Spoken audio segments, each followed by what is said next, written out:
பறக்கக்கூடிய பாலூட்டி உலகின் மிக சிறிய அதாவது பிக்மி கிளைடர் பற்றி தெரியுமா? வாங்க பார்க்கலாம். அதாவது பார்த்தீங்கன்னு சொன்னால் இந்த பிக்மி கிளைடர் அப்படின்றது வந்து உலகின் மிக சிறிய காற்றில் மிதக்கக்கூடிய பாலூட்டி வகையாகும்.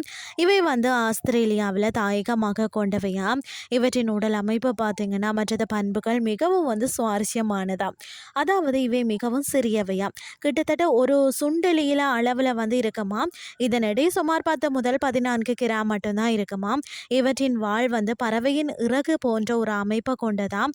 இது வந்து காற்றில் பறக்கும்போது திசையை மாற்றவும் மரக்கிளைகளை வந்து பிடித்து கொள்ளவும் உதவுகிறதா.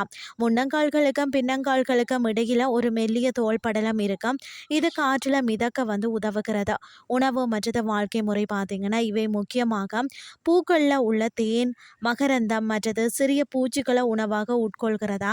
இவை பெரும்பாலும் இரவு நேரங்களில் மட்டும்தான் செயல்படுமாம். பகல் நேரங்களில் மரப்பொந்துகளில் ஓய்வெடுக்குமாம். தனித்துவமான பண்பு என்னன்னு சொல்லி பார்த்தீங்கன்னா குளிர்காலங்களில் அல்லது உணவு குறைவாக இருக்கக்கூடிய நேரங்களில் தான் இவை தங்களின் உடல் வெப்பநிலையை குறைத்து கொண்டு டார்பர் எனப்படும் ஒரு வகை தற்காலிக உறக்க நிலைக்கு சென்று சக்தியை வந்து சேமிக்கிறதா. அது மட்டும் இல்லாமல் பறக்கக்கூடிய திறன் பார்த்தீங்கன்னா இவை உண்மையிலேயே பறக்கிறதில்ல.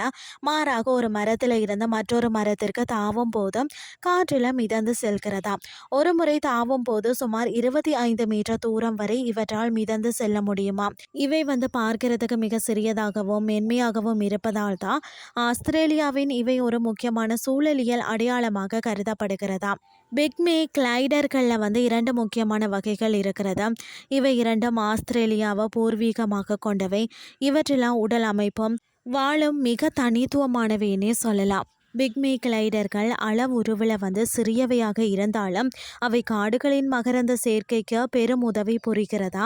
காடுகள் அழிப்பு மற்றது காலநிலை மாற்றம் போன்ற காரணங்களால் இந்த மென்மையான உயிரினங்களின் வாழ்விடம் என்று அச்சுறுத்தலுக்கு உள்ளாகியுள்ளதா.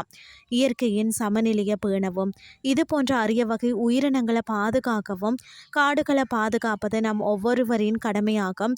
பிக்மி கிளைடர்கள் வரும் பாலூட்டிகள் மட்டுமல்ல, அவை இயற்கையின் நுட்பமான பொறியியல் திறனுக்கு சான்றாகும்.